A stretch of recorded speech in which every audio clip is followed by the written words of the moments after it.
Daniel Morecambe's killer attacked with boiling water in prison. Court hanger as a man's arrested over a violent axe-wielding robbery. The $18,000 bet that has another NRL game under police investigation. Olympic Eve chaos, a deadly shooting, media robbed and facilities failing at the last minute. And the first day of the Ekka goes off with a bang. This is 9 News Queensland. Good evening. The man who murdered Daniel Morecambe is in hospital under tight security after being badly injured in a prison attack. A fellow inmate poured boiling water over Brett Cowan, burning his face, chest and legs. Darren, what precautions will be taken while Brett Cowan is in the PA hospital? Well, Andrew, Cowan's being held in isolation and there's an armed guard not too far away from him at all times. Prison officers want to make sure this is not some sort of bizarre escape attempt, and I've been told that they want him back under lock and key back at the prison before Monday. Now, that 30-year-old man who's been accused of throwing the water over Cowan, he's here in the hospital as well. He wasn't injured in the incident, but we do believe that he has suffered some sort of self-harm injuries later in the day. Now, he is under investigation at the moment, and while he's being applauded by many inmates and people outside in the community, he may face some more time added to his sentence, Andrew, so it could be another little bit of added time for him here for this crime here, charged with assault. Thanks for the update, Darren. Well, police have arrested the man they believe carried out a violent jewellery store robbery at Albion armed with an axe. His family was in court to support him, but as they left, lashed out at a 9 News crew. Police opened fire outside a McDonald's restaurant in Mackay, trying to stop a criminal from making his escape. Officers had a warrant for Zachariah Hewitt's arrest, but things didn't go to plan, and the 26-year-old took off, smashing into a number of cars. 50 people were inside McDonald's when officers fired their weapons, trying to stop his vehicle. The entire incident will be investigated.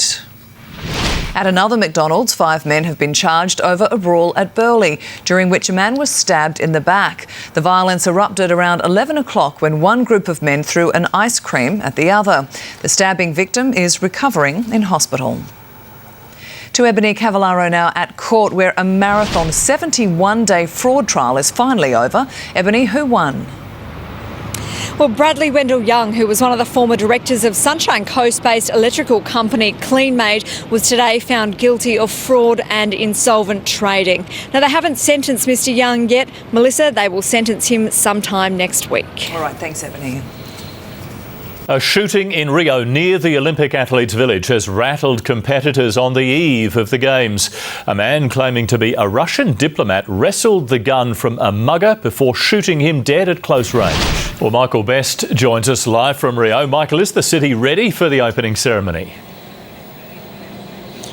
Well, who knows, Andrew? This is Brazil. We'll have to wait and see. All right, thanks, Michael. Well, to another show, and the Ekka has begun for another year, and Phil Wilmington's been out amongst the day one crowds. Phil, was it as busy as the RNA had hoped? Andrew, spot on. They were hoping for 30,000 and that's exactly what they got. They're hoping over the next 10 days for a minimum of 400,000 people to come here to the Ekka. The weather today certainly didn't hurt. It was a great day here at the Ekka. Tonight, Sideshow Alley is cranking, and of course they've got all the entertainment on the main arena to look forward to tonight, including the spectacular fireworks finale. But today, we got to see what the Ekka is really all about, as you're all about to see. Hungry? Well, how about this for an Ekka feast? You really are spoiled for choice. I think it's a day for healthy choices, though, so I'm going to go with this one. Nutritious and delicious.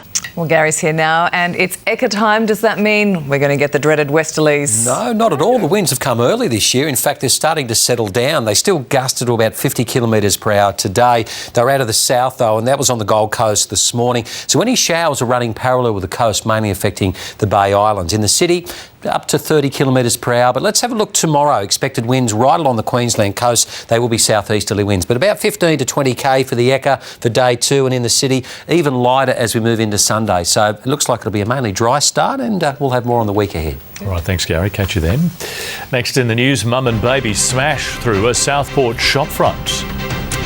Big changes to the flu vaccine. When is the best time to protect yourself and your family? Why young Queenslanders are being struck down with arthritis. Plus, America's basketball dream team on swapping the Olympic Village for luxury in Rio. The inspirational Glare Kids. How 18-year-old Rhiannon is now single-handedly raising her 3 teenage siblings. It's what I have to do. I want to do it. After they lost both mum and dad on the same day. I don't know how they did it. They were truly, truly amazing. A current affair next. A car carrying a young mum and her baby has smashed through a Southport shopfront. Kari-Anne Greenbank joins us live. Kari, was anyone hurt? And Andrew, this is the second car to crash into a shop here on the Gold Coast in just 2 days. All right, Kari, thank you.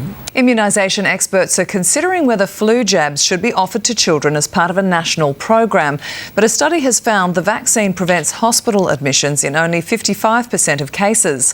Studies also suggest the vaccine is more effective around the peak of the flu season, which is usually August. Just ahead, 2 Australians caught up in a deadly stabbing rampage. 2 major manufacturers issue recalls on thousands of cars. The light rail expansion to change the way we travel around the Gold Coast. And the new drugs patients are turning to prevent stroke.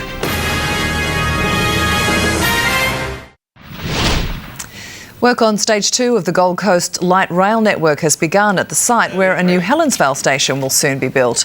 The $420 million extension will create 1,000 jobs and see light rail connect with existing train lines. It should all happen within 18 months, just in time for the Commonwealth Games. And in another Games milestone, one of the key sporting facilities has just been unveiled. The Coomera Indoor Sports Centre, worth $40 million, is now complete. Volleyball players took the first opportunity to test out the precinct, which will also host netball and gymnastics in 2018. Up next, Judgment Day for the shopkeeper who killed 3 people, including a baby, in a fiery blast. The explosion that left this family's home in splinters. Plus the flood emergency that's become a tourist attraction. And there's still a solid southerly swell hitting our coast in fresh southerly winds. I'll take a look at the boating, the surf and your 7-day outlook coming up.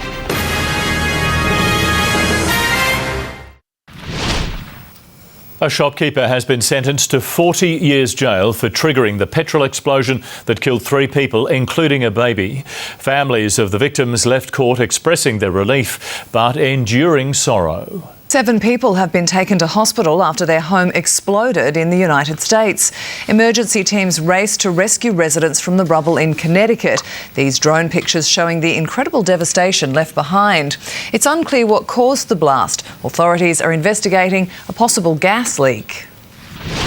Heavy rain has created a massive waterfall on China's Yellow River, where tourists are now gathering to take photos.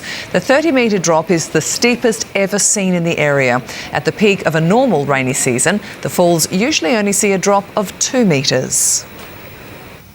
Alarming new figures show Australians at the greatest risk of stroke are ditching their medication. Why they're dumping the nation's most popular blood thinner and what you need to know, that report is still ahead. But first is Tom with the sports. Thanks, Lofty. Coming up, the Broncos season back on track with a much-needed win, but is another star forward set for a stint on the sidelines. And I'm here with Andrew Johns, who has all the latest ahead of the Eels and Manly here at Pertex Stadium. A Herith hat-trick sends the Aussies tumbling to their lowest ever score against Sri Lanka. And we're live to the purple carpet with Laura Geitz for the Firebirds Awards night. The wives at war. Now the dramatic court twist in a bitter marriage breakup. You've been trampling on this poor woman for years. A current affair next. Broncos coach Wayne Bennett is hoping his side's win over the Dragons is just the start of a return to form. Boosted by the return of Test trio Sam Thaiday, Matt Gillett and Josh Maguire, Brisbane fought for a gritty victory to get their season back on track. Well, it's been a diabolical day for the Australian cricket team in Gaul, bowled out for just 106 in their first innings of the second test, their lowest ever total against Sri Lanka. The champion Firebirds have swapped uniforms for gowns as they arrive for tonight's Gala Awards dinner. Their captain Laura Geitz joins us live from the purple carpet. And Laura, there's plenty to celebrate tonight. Lots to celebrate, Tom. We're very excited to have all of our family and friends here tonight. It's been a big week. And I'm tipping it won't be a late one for you girls. You've got a big day tomorrow with the ticker tape parade through the city. We do. Another opportunity, obviously, to get out and about and mix with our fans and enjoy the celebrations. So looking forward to tomorrow in the city. Laura, thank you and congratulations on another great season. There we go. Should be a great night, I think. Yeah, enjoy that. Thank you, Tom. A startling medical report for the countless Australians taking blood thinners. That's next. And Gary has the weather, and it actually turned out to be quite a nice day. It did. A nice afternoon in the city and just in time for the weekend as well. Temperature dropping now at 16 degrees in the city, down to 13 around the western suburbs. Right now on the Sunshine Coast, also 16 degrees. Mini blocks, big houses. 3-bedroom home with quality finishes. New homes for just $300,000. Semi-frameless. How this growing trend is giving families a golden key to home ownership. By the ocean, it's magnificent. We reveal the pros and cons, plus where you can buy them. 9 News Monday. To finance now, and the stock market closed higher. The All Ords up 22 points. Our dollar is buying 76 US cents. Hold off filling up if you can. Petrol prices should fall further after the weekend. In Brisbane right now, unleaded is $1.15 a litre, around the same on the Gold Coast. For decades, anti-clotting drug warfarin has protected millions of Australians against stroke. But there's damning revelations people at high risk are stopping their medication within a year. The inconvenience of taking the drug is one reason, and doctors fear it will lead to devastating consequences. A look ahead at the weekend weather now. Gary, what's in store? Well, not too bad for the weekend considering what we've felt over the past 48 hours. The winds are backing off and temperatures slowly on the rise as we move into the middle of next week. But looking pretty good around the city today. Certainly more blue sky than cloud cover. The winds did reach up to 30 kilometres per hour this morning. The southerlies have been easing back and even lighter again tomorrow, about 15 to 20 kilometres per hour in the city. Let's have a look at the temperature ranges today. Overnight, 5 degrees in Toowoomba, 7 in Ipswich. Now, it did feel cooler due to the wind chill factor. A high of 21 in Brisbane, Ipswich and also Bayside, just 20 degrees on the Gold Coast. Redcliffe reaching 21 today, along with the Sunshine Coast. Caboolture 20 degrees, an overnight low of 8 degrees. Now, as we look at the weather map for Saturday, a cold front and a trough will bring some showers and thunderstorms into the southwest. The main feature in the east, well, the east coast low, it's disappeared over towards New Zealand. A lot of snow falling there at the moment. Clearing conditions for the New South Wales Victorian Alps. For those lucky enough to be hitting the slopes this weekend, they're in for a real treat. Blue skies. Onshore winds will produce a few showers for the New South Wales and Queensland coast tomorrow, and the winds easing back gradually, even further into Sunday.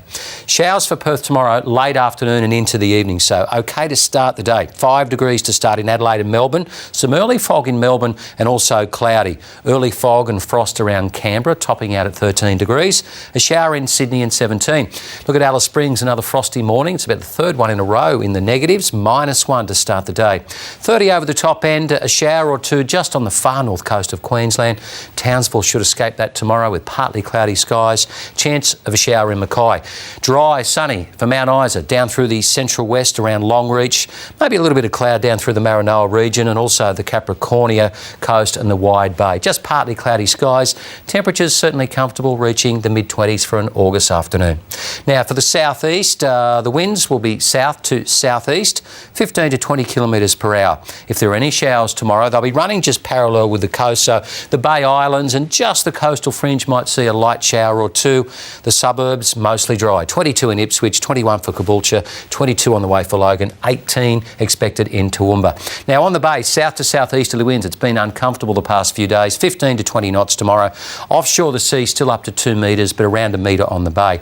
Overnight, down to 12 degrees in the city, 22 the top tomorrow. And again on Sunday, very slight chance of a shower, fining up and warming up towards the middle of the week. And it's the same forecast really for Ipswich, up to about 25 on Wednesday, but a good weekend. Showers Saturday, Sunday, clearing Monday morning on the Gold Coast, but it'll just be the coastal fringe. What a start we had this morning on the beaches. Take a look. Yes, a rainbow at Rainbow Beach. A beautiful morning, in fact, and a few waves as well. The southerly swell, well, it's dropped a little bit. That east coast low disappearing out in the Pacific. Still 1 metre waves today. The southerly winds produce the best surf around the points.